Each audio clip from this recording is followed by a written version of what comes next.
Let's face it, none of us like thinking about what happens when we're gone. But sorting your stuff out now can save your family a world of trouble later. So we're just going to talk about some straightforward estate planning steps that too often get pushed aside for someday or later. So proper planning prevents your family from dealing with complications during what is already a horrible and tough time. So here are some practical steps to make things clearer for your loved ones. So make sure you've got a will, and make sure key family members actually know where to find it. So give a copy to a few key people so it's on hand in the event of needing it.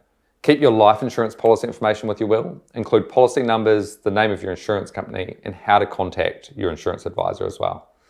And just generally having a key contact list with your will is a good idea. So your accountant, your lawyer, your financial advisor, all together in one place. So it's easy for those picking it up to know who to contact.